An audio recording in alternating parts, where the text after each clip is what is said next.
शाही शाही शाही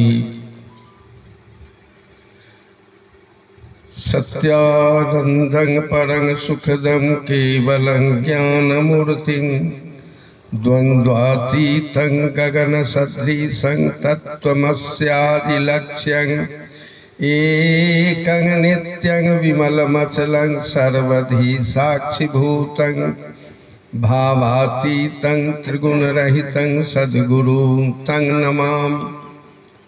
सर्वप्रथम सद्गुरु कबीर के चरणारविंद में बंदगी का नैवेद्य निवेदित मंच पर उपस्थित हमारे परम श्रद्धेय रखवारी साहब, सुगाना हुजूर और अन्य साहबगण, बैरमा हुजूर के साथ साथ सभी साहबगण जो नीचे भी बैठे हैं, संत समुदाय, माता बहन और इस ध्वनि विस्तारक यंत्र से जहाँ तक मेरी आवाज़ जाती है, सभी के चरणों में मेरा शाहबंदगी शाहबंदगी शाहबंदगी। बड़ी सुंदर सुंदर चर्चा हम लोग क्रांतिकारी प्रवचन का लाभ हम लोग ले रहे हैं। क्रांति का अर्थ होता है जो समाज में एक बदलाव ला दे। क्रांति का अर्थ ही होता है बदलाव, जिसको हम उर्दू में इनकलाब कहते हैं, उसी को हम हिंदी में क्रांति कहते हैं। सचमुच में सदगुरु कबीर के पथ में जो आते हैं, जो क्रांति दृष्टा होंगे, जो अपने वचन से क्रांति ला देंगे, वही सचमुच में कबीरपंथी हो सकते हैं। आज जिस बात पर चर्चा चली है, उन्हीं बातों को मैं कुछ आगे की ओर बढ़ा रहा हूं। समाज विखंडित है। समाज को हम लोग निर्णय लें कि समाज को तोड़कर खंड खंड करने वाला महान हो सकता है, या समाज को जोड़ करके समाज को ही नहीं, प्रखंड को, राज्य को और राष्ट्र को जो मजबूत करने वाला है वह महान हो सकता है। इसलिए इसके लिए जरूरी है सत्संगश्च विवेकश्च निर्मलम नयनाद्वयम्। यह आंख रहे या नहीं रहे, लेकिन सत्य का संग करें, साधुओं की संगति में जाएं और विवेक पूर्वक सुने। क्योंकि अत्यधिक जो साधु हैं वो समाज को तोड़ने का काम कर रहे हैं, और बहुत सारे लोग उनके पक्ष में विविध प्रकार के नारे लगा रहे हैं। सदगुरु कबीर किसी जाति विशेष के विरोधी नहीं है, लेकिन असत्य के विरोधी है, इसमें कोई शंका नहीं है। सत्य के प्रबल प्रणेता हैं, सत्य के बहुत बड़े पक्षधर हैं और बड़ी निर्भयता से सत्य को उद्घाटित करते हैं और जन जन तक पहुंचाने का कार्य करते हैं। यही है सदगुरु कबीर को लोग, अभी चर्चा चली, अब हम लोग जब अन्य संतों की बात सुनते हैं, सदगुरु कबीर में और अन्य संतों में हम लोग उदाहरण भी देते हैं, रामचरितमानस इत्यादि का, उसमें एक पंक्ति ली गई है। अब साहब जी बोले हैं इसलिए मैं बोल रहा हूं। साहब जी ने कहा कि जे बरराधम तेली कुम्हारा, स्वपच की रात कोल कलवारा, नारी मुई गृह संपत्ति नासी, मुंड मुड़ाए भय सन्यासी, सापत तारत परुष कहंता, विप्र पूज्य यश गावहि संता। विप्र पूज्य शील गुणहीना, शूद्र न गुणगण ज्ञान प्रवीणा। यदि यह सब आप एक जगह लिखते हैं तो दूसरे जगह क्षितिजल पावक गगन समीरा, पंच रचित यह अधम शरीरा। यह जो आप लिखे या तो इसको मिटा दो या नहीं तो उसको मिटा दो। एक ही ईंटा से, एक ही सीमेंट से, एक ही कंक्रीट से, एक ही लोहे से, एक ही मिस्त्री के द्वारा बनाया गया यदि कोई मकान है तो कोई बढ़िया कैसे हो जाएगा और कोई खराब कैसे हो जाएगा। आप जिसको अत्यंत निकृष्ट जाति में की श्रेणी में रखते हो उसमें भी उनका भी शरीर पंच भौतिक है, और जो अपने को काफी उत्कृष्ट मानते हैं उनका भी शरीर पंच भौतिक है। तो फिर आपने जब कहा कि यह शरीर जो अत्यंत निकृष्ट है, वस्तुतः निकृष्ट है। हम लोग तो सत्संग करके आदमी बनते हैं, हम लोग तो संतों की वाणी सुन करके कंठी पहनते हैं, कंठी पहनते हैं, दाढ़ी बढ़ाते हैं, जटा बढ़ाते हैं, अब तब संत कहलाते हैं। तब दो चार चीज छोड़ते हैं, मांस खाना छोड़ते हैं, दाढ़ी पीना छोड़ते हैं, खैनी खाना छोड़ते हैं, चाय पीना छोड़ते हैं। नहीं, इतना काम तो गाय बिना कंठी के कर लेती है, बकरी बिना कंठी के कर लेती है। इसलिए संतों के नजर में सबसे यदि सचेष्ट रहने की जरूरत है तो आदमी जो अपने को सर्वश्रेष्ठ मानता है उसको जितना सतर्क रहने के लिए, अपनी मानवता को अपने में स्थापित करने के लिए जितना मानव को सतर्क रहने की जरूरत है उतना किसी को नहीं। एक जगह आप यह लिखते हैं, दूसरे जगह आप अपनी बात को खुद काटते हैं, और दो ढंग की बात करने वाले को आप अच्छे नहीं समझ सकते हैं। यह नहीं, आपका जो ग्रंथ है वही इसको सत्यापित करता है। सदगुरु कबीर ने कहा, जाति न पूछो साधु की, जाति शब्द, जाति न पूछो साधु की, पूछ लीजियो ज्ञान, मोल करो तलवार की, पड़ी रहम दो म्यान। ड्रामा में अल्हड़ उदल का नाच होता है, उसमें भी तलवार रखता है। म्यान तो बड़ा चमकौआ रहता है, लेकिन तलवार या तो काठ का रहता है नहीं तो दूसरे नकली चीज का, दूसरे चीज का बना होता है। वो काम कारगर नहीं होता। लेकिन टूटी फूटी, टूटा फूटा भी म्यान हो और उसमें कारगर तलवार हो, वह काम कर सकता है। जातियात भेदभाव पर चोट करने वाले जाति भेदभाव पर ही चोट करने के लिए सदगुरु कबीर आए। लोग कहते हैं कि ये लोग जातिवाद नहीं मानते।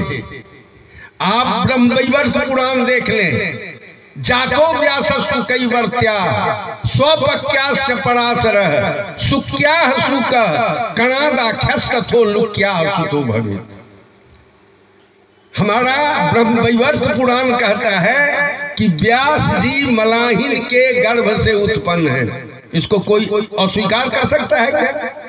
मूर्ख से मूर्ख आदमी भी सीरियल देख करके, जिसको कोई ज्ञान नहीं है, वह भी समझ गया है कि एक मलाहिन, कम उम्र की मलाहिन जो नौका खे रही है अपने बाप की अनुपस्थिति में, और उसमें रिसीवर जाते हैं, उसकी सुंदरता से मोहित होकर वो बीच नदी में उसके साथ कहते हैं संभोग करेंगे, और वह लड़की कहती है कि दोनों तरफ तो लोग खड़े हैं तट पर, नदी के तट पर, तो वो वहां अपने योग बल से वहां कुहासा रच करके बिना शादी के, बिना विवाह के, नाजायज ढंग से उत्पन्न बच्चा व्यास यदि ब्राह्मणों का सिरमौर हो सकता है, सबसे बड़ा विप्र हो सकता है, सारे धर्म शास्त्र को लिखने का सर्टिफिकेट जिनको मिल सकता है वह व्यास है, जो एक मलाहिन के गर्भ से पैदा है।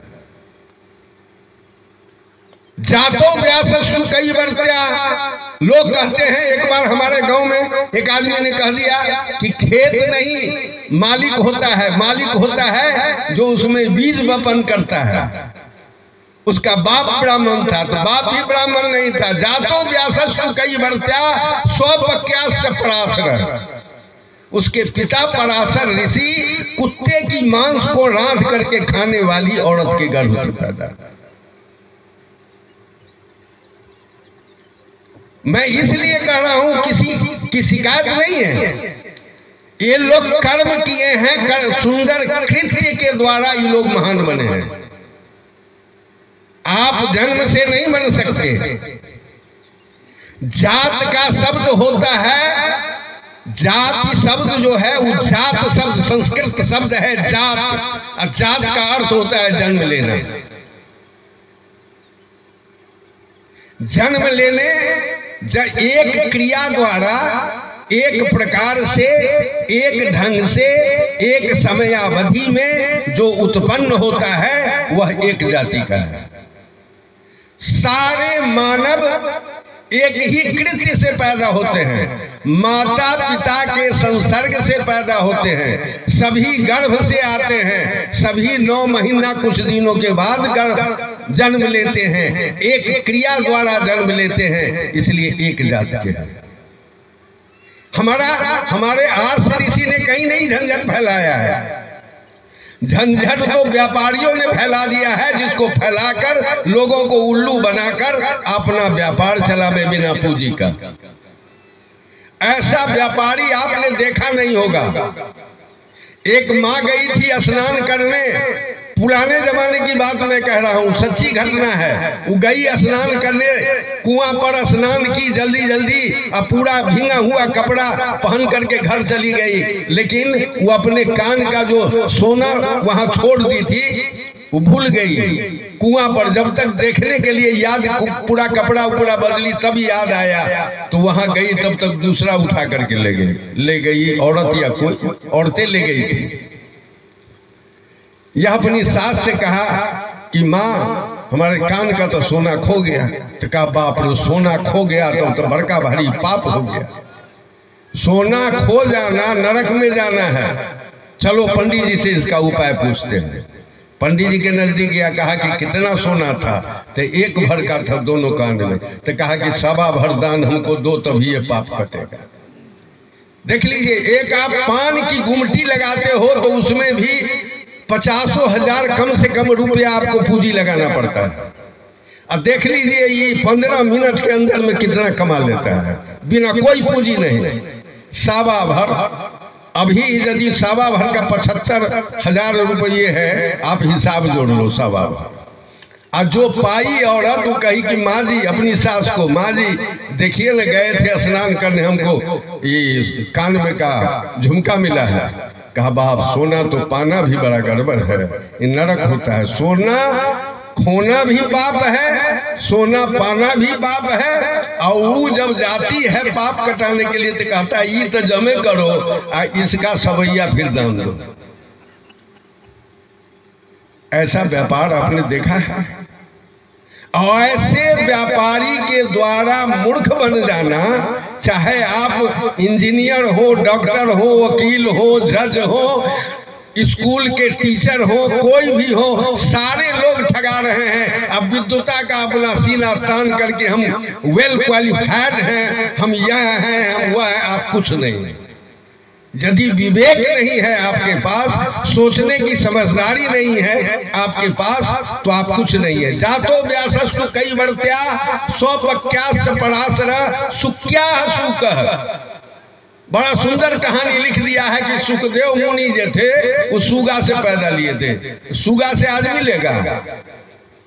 सुगिया नाम के अंत्यज जाति के आज भी लड़की इसी में होगी। सुगिया, मैनिया, कबूतरी, ये सब तो हम देखे हुए हैं कि नाम है। ये अंत्यज जाति जिनको अनपढ़ जाति कहते हैं, उसमें सुगिया, मैनिया, कबूतरी, उलिया, यह सब नाम है। शनिचरी, मंगली, बुधनी, बृहस्पतिया, बिफिया, शनिचरी। वो हमारे एक आदमी कहता था ना, आहा नाम राखब तो हम नहीं राखब अपना। मैंने हमारे बाबूजी को कहा कि आप नाम रखिएगा तो नहीं रखेंगे, हम पंडित जी से रखवाने जाते हैं। पंडित जी के यहाँ गया तो कहा कि देख लीजिए, आपका बेटा जन्म लिया है बद्री में, तो इसका नाम रख दीजिए बद्री। असंजोग से दूसरा बेटा भी जन्म लिया तो वो भी लिया बद्रीये में, तो बद्री कैसे रखे? तो पंडित जी को कहा कि भी तो बद्रीये में लिया है, तो इसका नाम हम कैसे रखें? तो कहा नहीं, इसका नाम झपसी रख दीजिए। आज भी वो है, हमारा कुटुंब है, एक भाई बद्री, एक भाई झपसी। हम बढ़िया नाम रखेंगे तो आप नहीं रखिएगा। और वहां गए तो जैसन जात है वैसा नाम रख दिया। आप कब तक ठगाओगे? तो इसलिए कहा कि जातो व्यास सुकई वर्त्या स्वप्यास पराशर सुक्या सुक। सुखदेव मुनि जो थे सो सुगिया नाम के अंत्य जात के औरत से गर्भ से उत्पन्न। कनादा खस्तो लुक्या सुतो भवे। कनाद मुनि जो थे सो उलिया नाम के एक अंतर जाति, उनके मां का नाम उलिया था। अब काहे उलिया रख दिया सो हम नहीं समझते हैं, लेकिन उलिया नाम के आज एमएससी में, इसलिए मैं कह रहा हूं दिवाकर सुन लो, एमएससी में एक चैप्टर है फिजिक्स में, वो सिद्धांत है उल्लूक सिद्धांत। कनाद ऋषि ने फिजिक्स कहते केमिस्ट्री में उल्लूक सिद्धांत, वह जो है सो सबसे पहले पदार्थ का सबसे सूक्ष्मतम इकाई वह कण बताया। कण के कारण ही कण का अन्वेषण उन्होंने किया। सबसे सूक्ष्मतम इकाई जिसको विखंडित नहीं किया जा सकता वो कनाद ऋषि ने दिया था। आज भी वह पढ़ाई होती है कि सबसे सूक्ष्मतम इकाई पदार्थ का खोजने वाला का जनक कौन है, तो मुसहरनी का बेटा कण बहार करके जो अपने परिवार का पालन पोषण करती थी, उस कण को बुहारने वाली मुसहरनी के बेटा के गर्भ से कनाद ऋषि ने जन्म लिया। भले ही कनाद की बात को अन्वेषकों ने काटा, लेकिन जड़ वही दिया। कहा कि नहीं, कण नहीं, कण से को भी विखंडित किया जा सकता है, वो अणु बन सकता है। अणु को दूसरे ने काट दिया, डाल्टन ने काट दिया कि नहीं, अणु भी छोटा नहीं होता, परमाणु छोटा होता है। उसको भी काट दिया कि नहीं, वो भी छोटा नहीं होता है, उसको भी विखंडित किया जा सकता है, इलेक्ट्रॉन, प्रोटॉन, न्यूट्रॉन। फिर आज उसको भी विखंडित कर दिया गया है, सभी को 14-14 भाग में बांट दिया है। लेकिन जनक यदि कोई है तो वह कनाद ऋषि है, जो एक मुसहरनी का बेटा है। मैं यह कहानी इसलिए कह रहा हूं कि कितना अपने को, अपने आप को कहोगे कि हम मूर्ख हैं, हम नीची जात के हैं, काहे पढ़े हो, काहे लिखे हो, इतना भी होश नहीं है कि पढ़ना लिखना बेकार है, कुछ भी नहीं है। मैं अब सब कोई नामकरण संस्कार जो है आज एक संस्कार है, आज एक संस्कार है, इसमें मुंडन संस्कार, गुरु पूजा होगी। अब बड़ा आश्चर्य करेंगे कि संस्कार क्या है। संस्कार जो है वह शुद्ध संस्कृत शब्द है, क्री धातु में सम उपसर्ग लगता है और घई प्रत्यय लगता है, तो संस्कार शब्द की निष्पत्ति होती है। और संस्कार का अर्थ होता है वह कर्तव्य, वह क्रिया जिसके द्वारा अपना भी कल्याण हो और समस्त विश्व का कल्याण जिसमें निहित हो, उसका नाम संस्कार है। और वह संस्कार किसी ईमानदार गुरु के द्वारा ही प्रतिपादित किया जा सकता है। बेईमान तो दक्षिणा के लिए करेगा। और यह मानव जो है यह सत्य है कि मां के गर्भ से आया है पहला संस्कार, गर्भाधान संस्कार, और अंतिम संस्कार मिट्टी के गर्भ में जाना है। पहला देख लीजिए, 15वां पहला संस्कार मां के गर्भ से उत्पन्न होना है, और 16वां संस्कार फिर मिट्टी में मिल जाना है। चाहे त्रिधावस्था से देह से कृमि विध्वंस रूपता को गर्भ क्रियते तारक क्षण विध्वंस भिल रहे। इस 3 प्रकार से कुछ भी कर लो, या यदि आप 3 अवस्था इस शरीर का है, गुमान मत करो कि हम ब्राह्मण हैं, हम क्षत्रिय हैं, हम वैश्य हैं, हम धनी हैं, हम सुंदर हैं, हम महान हैं, ऐसा गुमान मत करो। 3 अवस्थाएं इस शरीर की होती है। त्रिधा अवस्था से देह से कृमि, कीड़ा बन जाएगा, लोग कहते हैं। यूं ही यदि आप फेंक लीजिए बाहर तो कीड़ा बन जाएगा। कोई जंगली जंतु मार दिया, चाहे सांपे काट लिया, कोई देखने वाला नहीं हुआ, वो कीड़ा बन जाएगा। कृमि भस्म, कृमि विद पैखाना बन जाएगा। लोग जल में प्रवाह कर देते हैं। तो उसमें क्या करेगा? जलीय जीव नोच नोच करके खा करके उसको पैखाना बना करके गिरा देगा। भस्म अग्नि में जला दोगे तो भस्म होगा। जिसे वायु प्रदूषण इत्यादि होता है, हम लोग क्यों मनाही करते हैं, इस पर तो अभी नहीं जाना है। जो चर्चा चली है ये बहुत बड़ी बात है, लंबी बात है कि क्यों सबसे उत्कृष्ट समाधि है। इस पर बाद में विचार, साइंटिफिक भी कॉज हो सकता है, बहुत इसके पक्ष में है, और सामाजिक है, नैतिक है, आर्थिक है, सारे दृष्टिकोण से समाधि अत्यंत लाभप्रद है। वो कभी जरूरत होगी उस समय में, लेकिन आज है, आज मुंडन संस्कार। मुंडन संस्कार क्या है? मुंडन संस्कार में लोग सब गुरुजी क्यों आते हैं? आज माथा का प्रथम बाल जिसमें बहुत सारे तेल लगे थे, गंदगी रही होगी, अब प्रत्येक रोम रंध्र से हम सांस लेते हैं, इसमें तनिको शंका नहीं है। प्रत्येक रंध्र से हम सांस लेते हैं, और जहां मस्तिष्क टिका हुआ है, ध्यान दीजिए, हम आदमी हैं साहब, हम जानवर नहीं हैं। हमारा जो मस्तिष्क है सबसे ऊंचा है। जानवर गाय को देख लीजिए, उसका मस्तिष्क का पेट एक सीध में है, वो जो कुछ भी सोचेगा अपने पेट के लिए सोचेगा। हम यदि पेटे भर के लिए सोचना शुरू कर देंगे तो आदमी कहलाने का कोई हक नहीं बनता है। हमारा सिर सारे अंगों से ऊपर है, हम बड़ी ऊंची बात सोच सकते हैं। इसलिए हम जो चर्चा कर रहे हैं कि आज मुंडन संस्कार है, गुरु जी संस्कार देंगे। और संस्कार का काम होता है कि आज जो बाल छिला जाएगा उसके पुष्टिवर्धन, जितने भी संस्कार होते हैं शरीर को वृद्धि के लिए, शरीर के जितने उपांग हैं उसका वृद्धि कैसे हो, वह सशक्त कैसे हो, इसलिए संस्कार है। गर्भाधान संस्कार से लेकर अंत्येष्टि संस्कार तक यह एक यात्रा है। गर्भ में आए, गर्भ से बाहर आए, और बाहर से क्रमशः आप आगे की ओर गए हैं। अंतिम संस्कार तक पहुंचने में आपने क्या क्या किया है, आपका कर्तव्य क्या रहा है, आपने क्या किया है, इसको देखना।